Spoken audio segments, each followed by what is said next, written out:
do is appeal to other passages and say, okay, and our general knowledge of the views of Jesus and the apostles to get some clarity on this.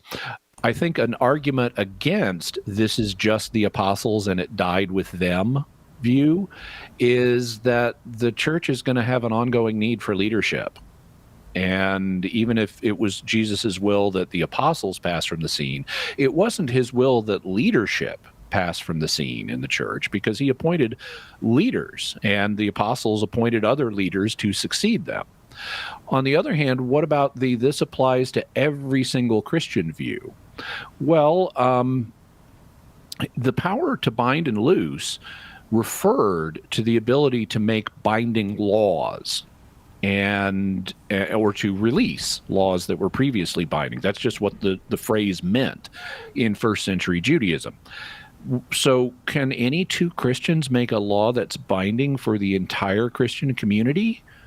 Well, that is not how laws work. You don't have just any two random members of a community being able to make laws that are binding for the entire community. If you did, chaos would result, because everybody, I saw a parody a few years ago about a wiki constitution of the United States, where the constitution that anybody can edit. And all of a sudden, we've got all these mandatory firearms ownership requirement amendments, and abortion restrictions and everything. It would be huge chaos if everybody could make binding law. So, on the one hand, we need ongoing leadership in the church, which would suggest it's more than the apostles. But it can't be everybody gets to make the rules, because that would be chaotic and nonsensical. Instead, given that this is a rule-making function, the power to bind and loose, it would naturally be vested in the leaders of the community. And because that's how lawmaking works. The leaders get to make the laws. They need to be responsible. They need to take into account the needs of the people they're governing. But it's the leaders that get to make the laws, not every individual or two or three individuals. So it seems to me that the middle interpretation is most likely the correct one. One could debate that, but that's the way it seems to me. And that is where we will have to leave it, because we've got to take a quick break. Thank you very, very much for the call. Appreciate you getting us started, Joseph. Lots more folks on the line, so back with more Open Forum with Jimmy Akin right after this on Catholic Answers Live. We're here for you. Call now. Catholic Answers Live. Underwriting for Catholic Answers Live is provided by Real Estate for Life. Real Estate for Life connects home buyers and sellers to real estate agents while supporting pro-life organizations. On the web at realestateforlife.org. The most original and exclusive Catholic content is on EWTN Radio. I don't like looking back. I prefer to look forward and keep moving forward. There's plenty to cover. I do a lot of research and try to dig out the bits and pieces of a life or of an agenda that people don't want to talk about. The World Over with Raymond Arroyo. Tonight, 8 Eastern on EWTN Radio and Television.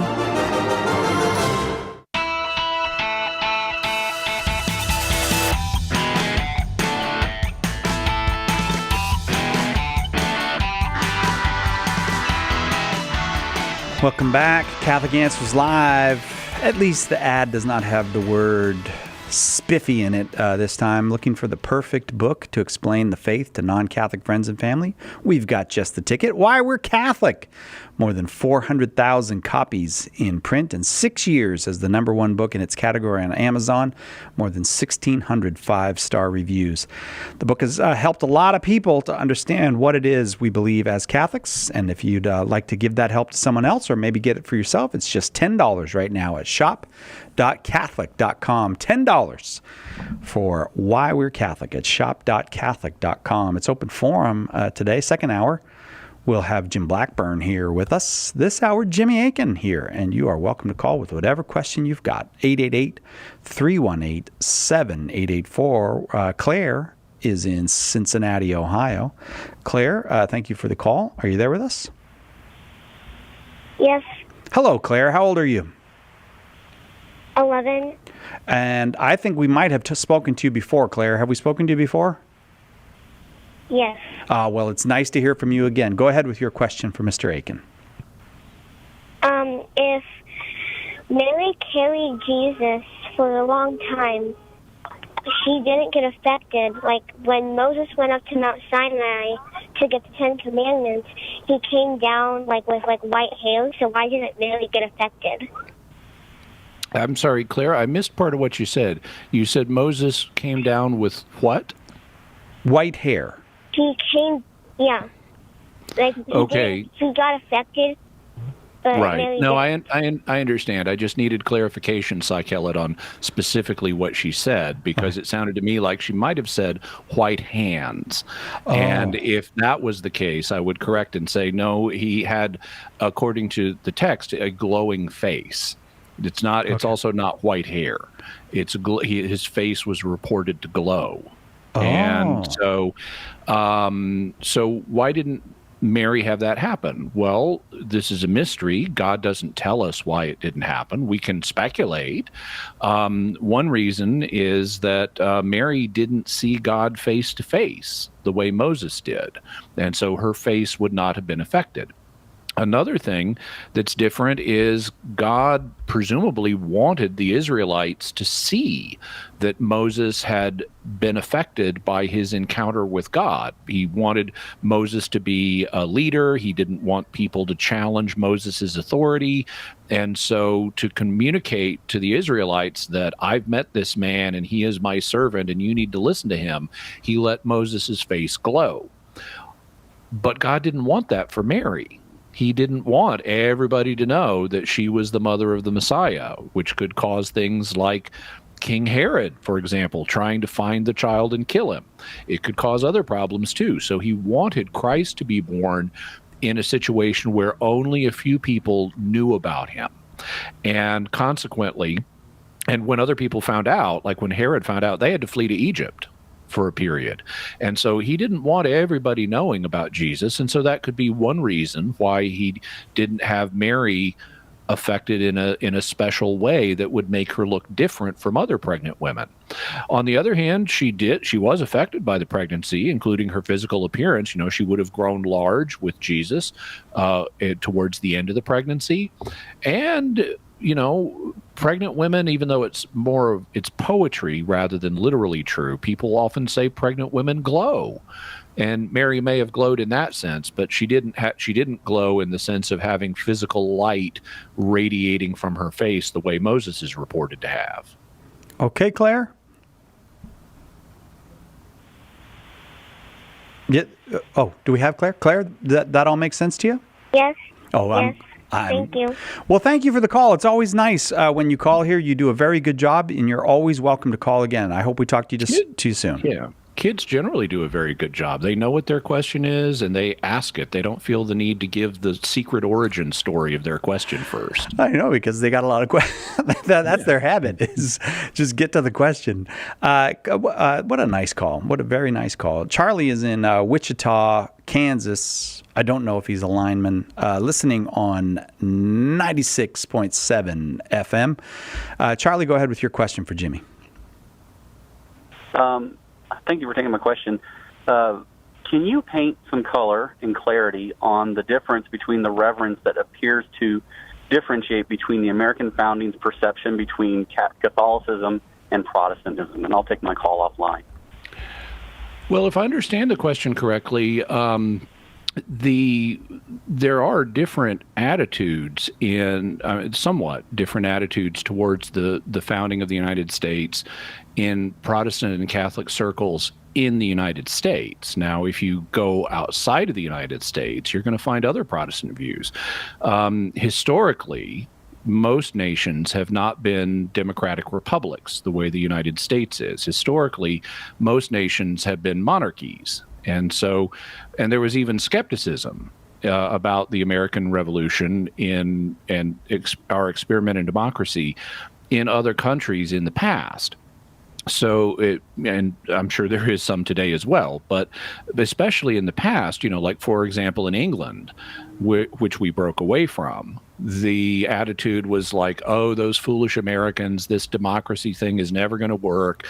Democracy never lasts. They need a king. People just need kings. And therefore, this is a foolish experiment and it's going to blow up in their faces.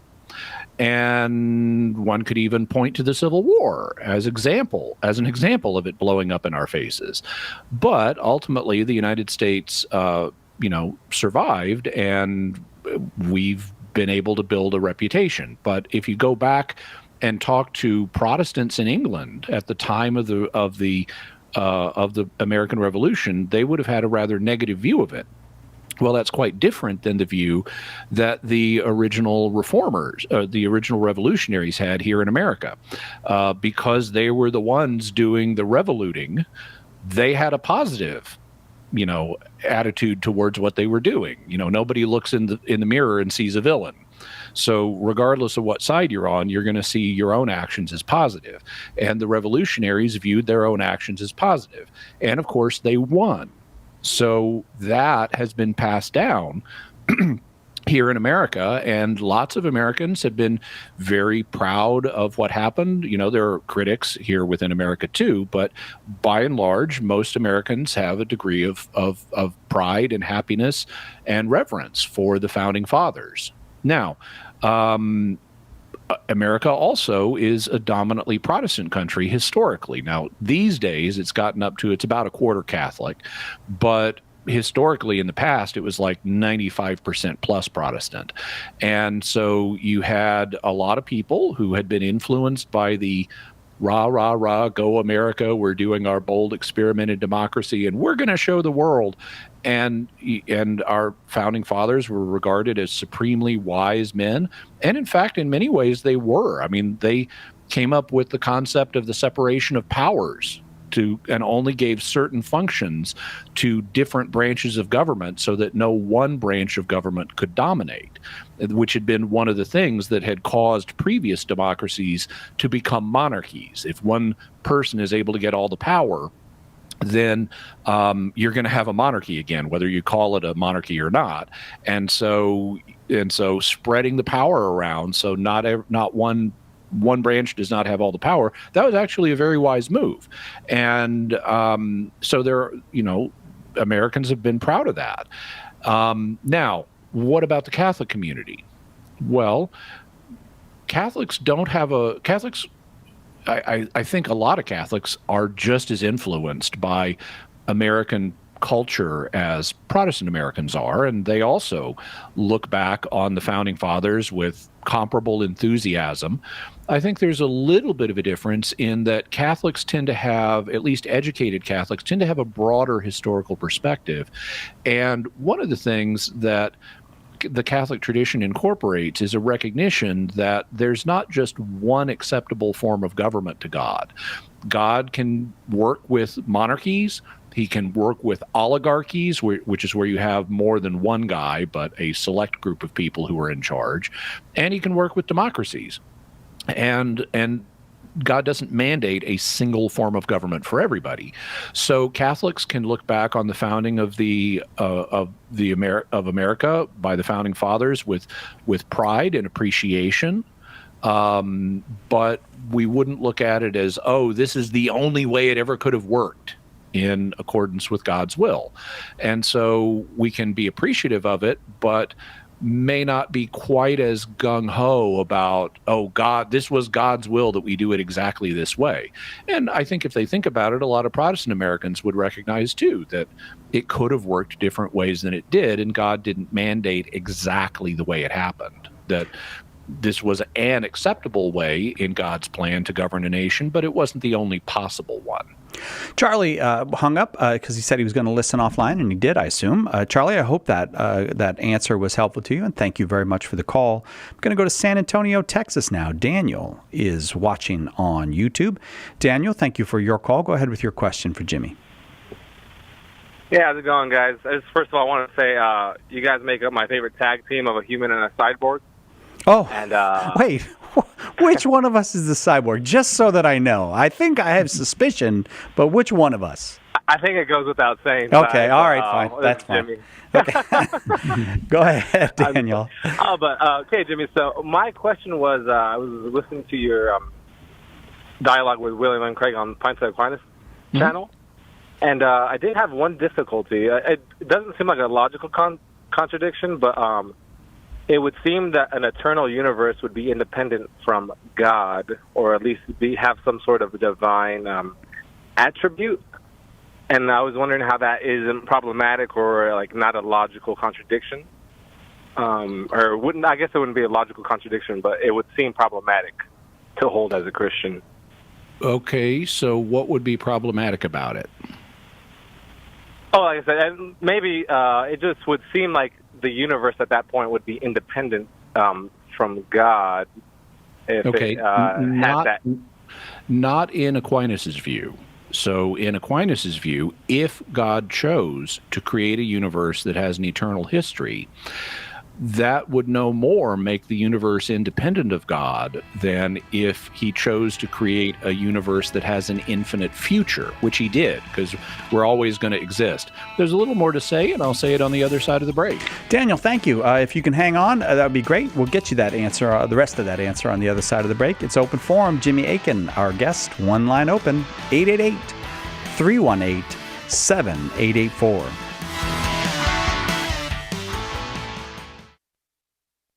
Excitement is building for Catholic Answers annual apologetics conference, I Believe in God. There's still time to join us September 21st through 24th in sunny San Diego as we welcome Scott Hahn and an all-star lineup of speakers, as well as your favorite Catholic Answers apologists. Join us for a conference that is sure to ignite, encourage, and inform your faith. Seats are still available, but they're going fast. Visit CatholicAnswersConference.com or call 888-291-8000. If you're not a Bible scholar, the full message of how the Sunday Mass readings fit together can be tough to comprehend. Apologist Carlo Broussard is here to help. Join Carlo every Friday for the Sunday Catholic Word podcast. In each episode, he unpacks the scripture readings for that Sunday and brings them all together so you can better understand and defend the faith. Visit SundayCatholicWord.com to subscribe. That's SundayCatholicWord.com. What if the voice of your deepest doubts about Catholicism rose up in the form of a human being and challenged you to defend your most foundational beliefs? That's the task apologist Trent Horn took upon himself in his new book, Devil's Advocate, a dialogue with his own best objections against the faith that he professes and defends. You can stand up against your doubts, and Trent will show you how. Pick up your copy of Devil's Advocate today at shop.catholic.com or at a good Catholic bookstore near you. Our Lord needs articulate defenders of the truth to spread the joy of the Catholic faith. Catholic Answers monthly giving club, Society 315, helps you fulfill the call in 1 Peter 3:15 to always be prepared to make a defense for the hope that is in you. For as little as $10 a month, you'll help Catholics grow in faith, bring lapsed Catholics home, and lead non-Catholics to the truth. Go to casociety315.com and join today. Hi, this is Janet Williams. You don't have to be a woman to enjoy Women of Grace tomorrow at 11 a.m. Eastern here on EWTN Radio. Now, back to Catholic Answers Live.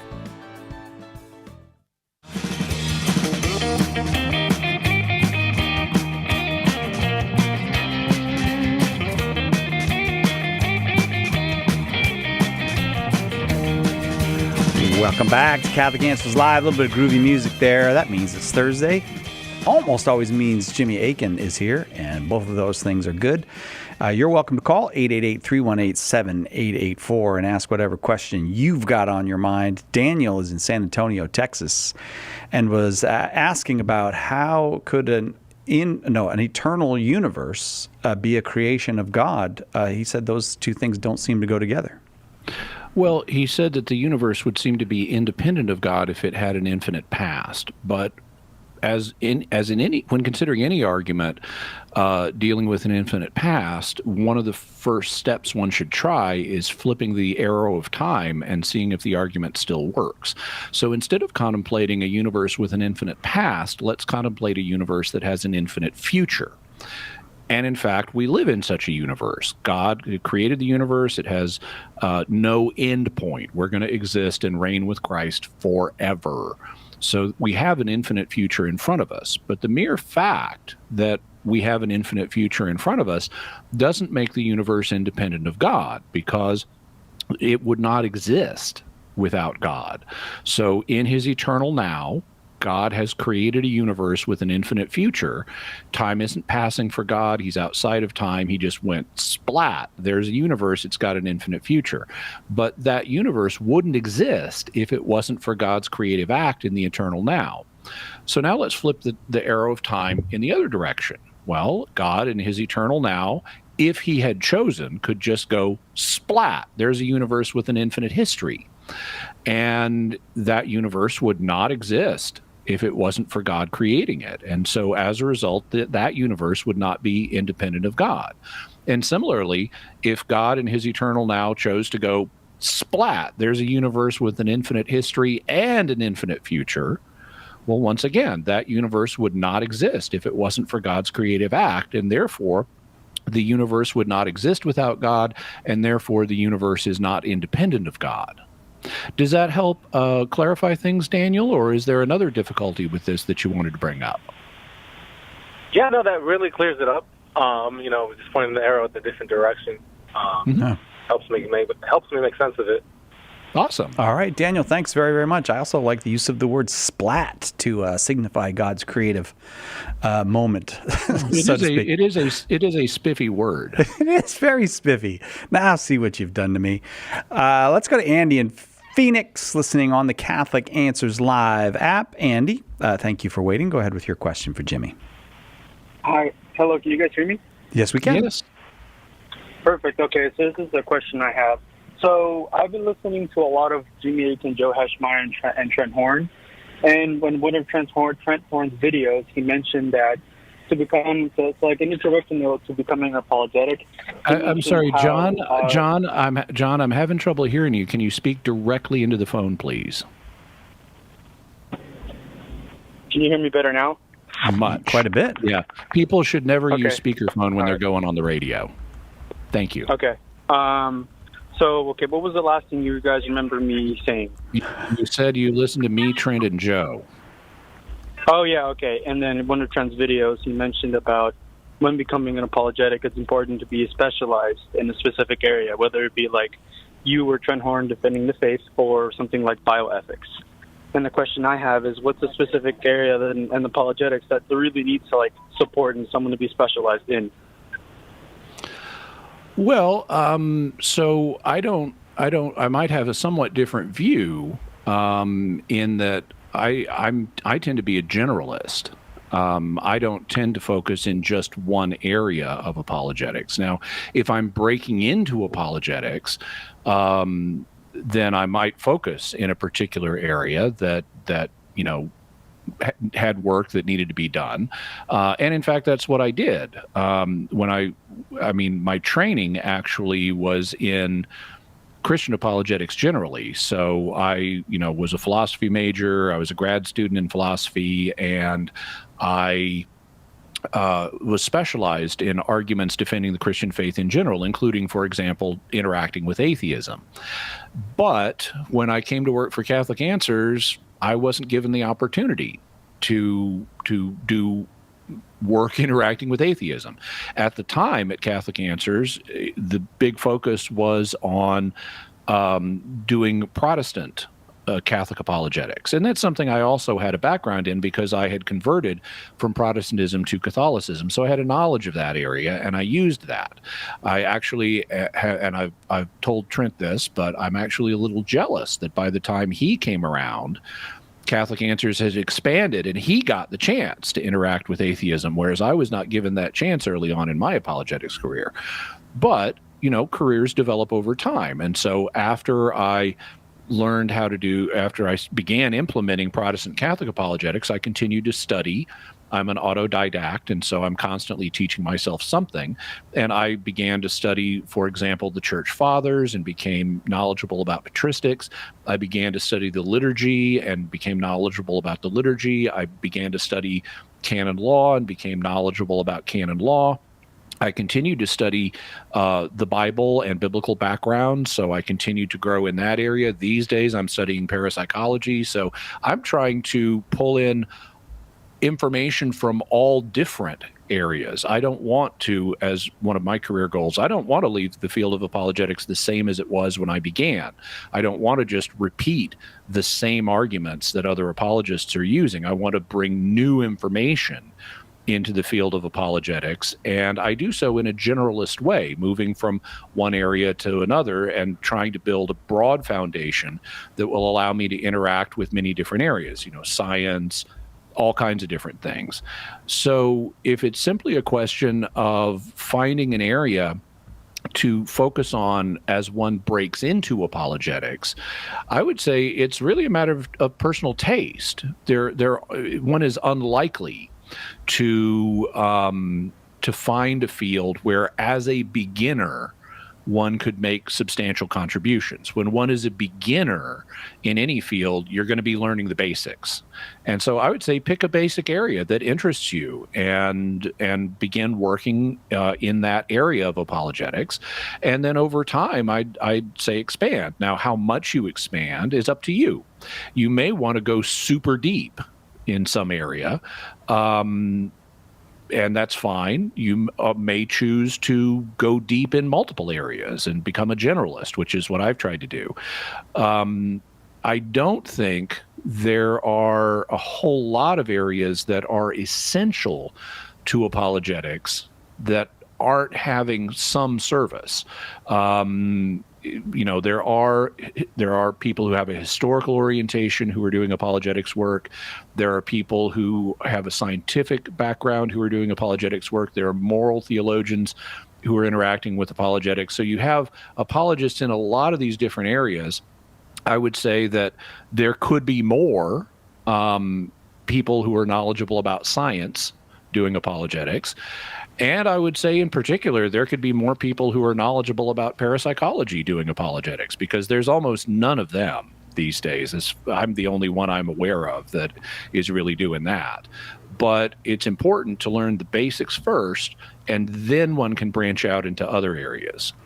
All right. That makes sense, Chandy? Yeah. And then if you don't mind, another thing is that typically when I have little discussions with either Protestants or agnostics, I use a lot of logical reasoning to kind of, Trent brought up the Socratic method, kind of questioning them.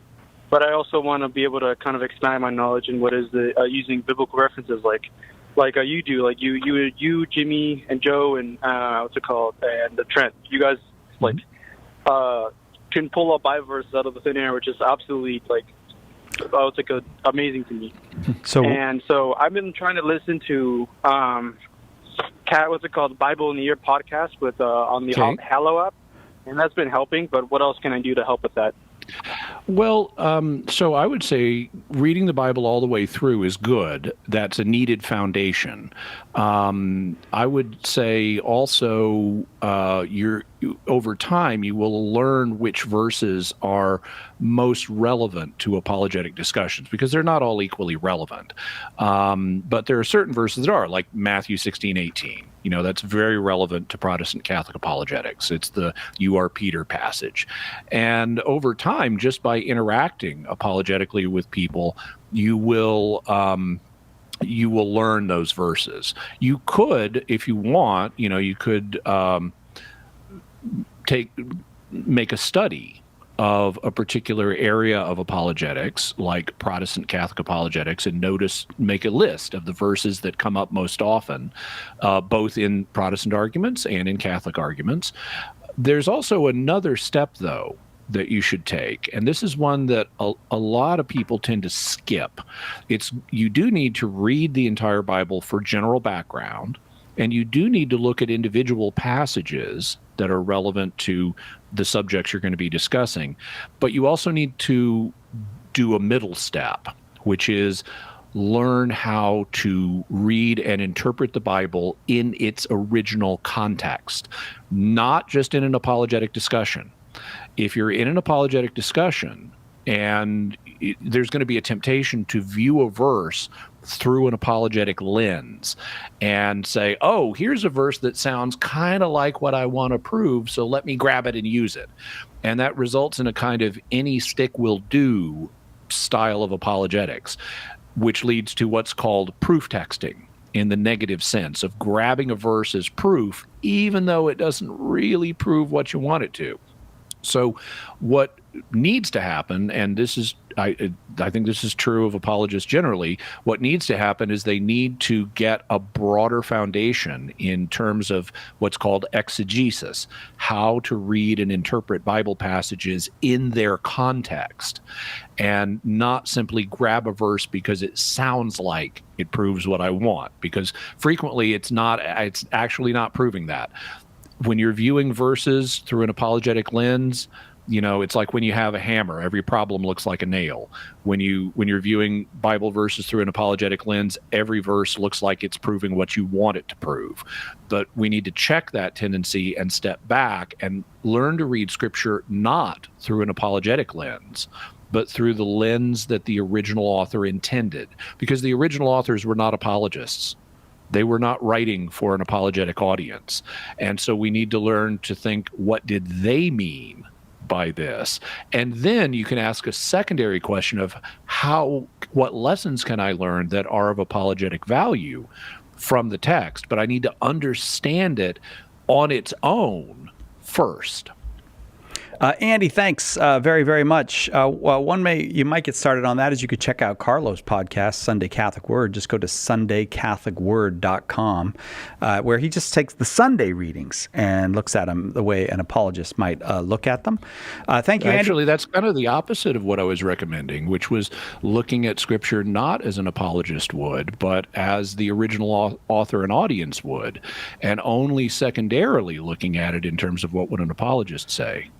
Fair enough, but I do think that's what Carlo. Well, I don't know. Maybe you feel that Carlo doesn't do that, but it does seem to be that Carlo does it. Or just that I made the connection wrongly. Yeah. Yeah, I got you. Okay, fair enough. Andy, we got to take a break, however. Thank you very, very much for the call. We'll be right back with more Open Forum with Jimmy Akin on Catholic Answers Live. Hello, this is Archbishop Salvatore Cordileone of San Francisco. Keep your dial tuned to Catholic Answers Live.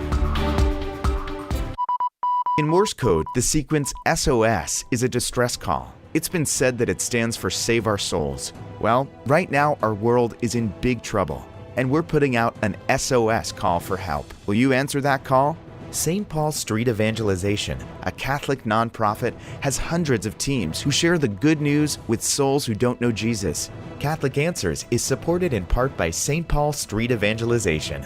Visit streetevangelization.com to get involved. It's You Choose Week on Take Two with Jerry and Debbie starting Monday. This is a week-long celebration of topics suggested by you, the Take Two family. Your submissions are always welcome at take2show.com, and we will be spotlighting some of the great ideas you bring to the table on Take Two with Jerry and Debbie all next week, noon and midnight Eastern on EWTN Radio. And it's your topics, so as a member of the Take Two family, you are the conversation. You Choose Week on Take Two with Jerry and Debbie on EWTN Radio.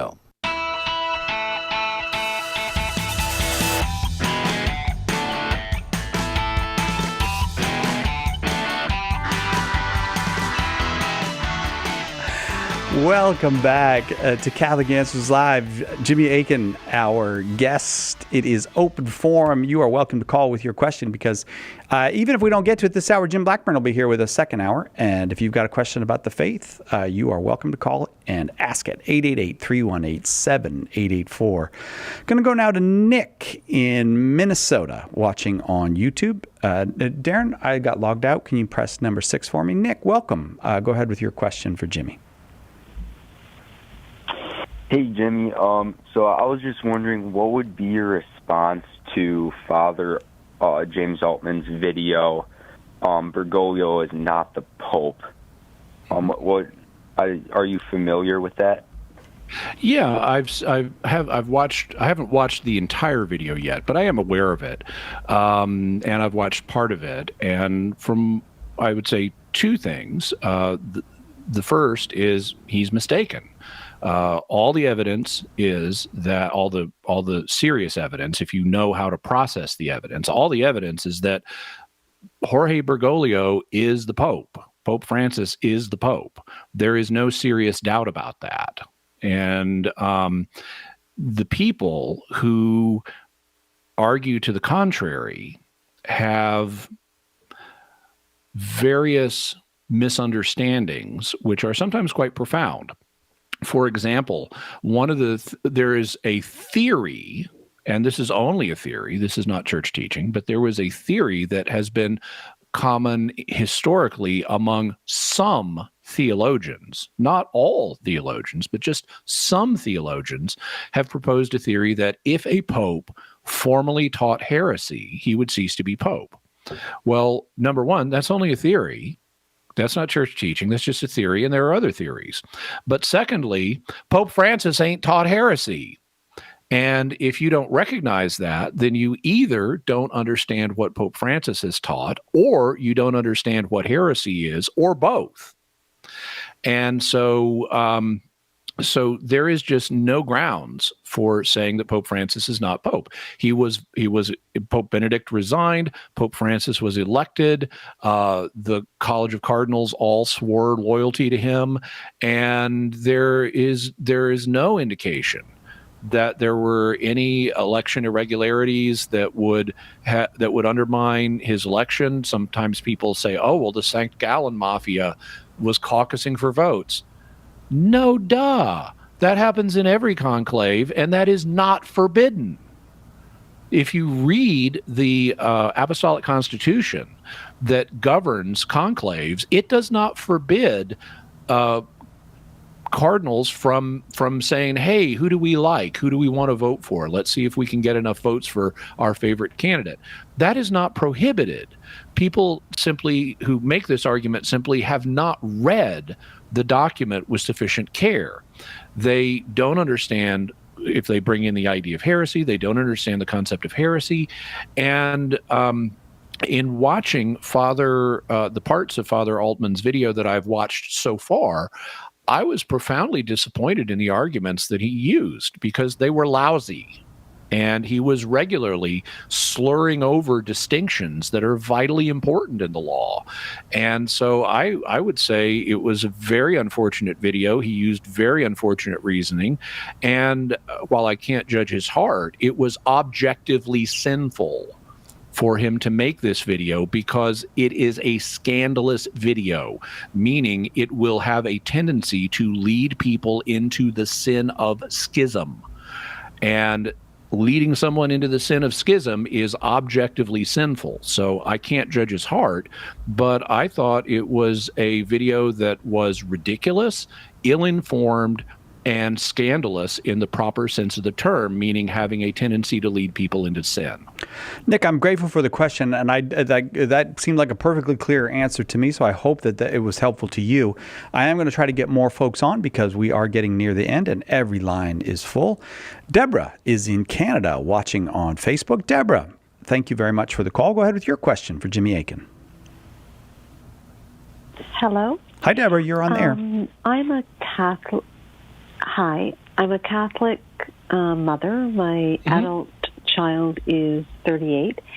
And from a Catholic perspective and viewpoint, how much financial support do we provide for our adult children when they keep coming to us? I just don't know. It's becoming to be an unhealthy point, and it's playing with my health and my well-being. And yet, when I think of it, I think of Mary following Jesus to the cross, right to the very end, all the suffering she went through as a mother. I think of when they say, lay down your life for a friend. I just don't know how to reconcile this in my mind. as to what I should do. Deborah, I want to give you the best answer I can. So the first thing I would say is you are not Mary and your son is not Jesus.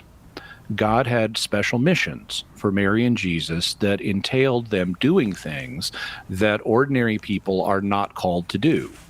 Ordinary men are not called to go die on a literal cross. Ordinary women are not called to witness their son die on a literal cross. So don't use what happened with Mary and Jesus as a standard for what you and your son need to do, because you are different people and you do not have the missions that God gave to Mary and Jesus. So don't use their actions and say, I've got to live up to that exact same level. What your mission as a parent is to raise children to a successful adulthood. Now, they have free will, so you can't control what happens once they're an adult. But once they are an adult, you ordinarily, this would be the ordinary situation, is you ordinarily would not continue to give them financial aid because they're an adult. Unless they're disabled or something, they should be earning their own living at that stage of life. Now, can there be exceptions to that? Yes, of course. We do continue to have ties of blood and family to adult children, and they can get into difficult situations where they need temporary help. Or they could even permanently, if they became disabled, they could need help permanently. And obviously, we don't want to just turn them out on the street.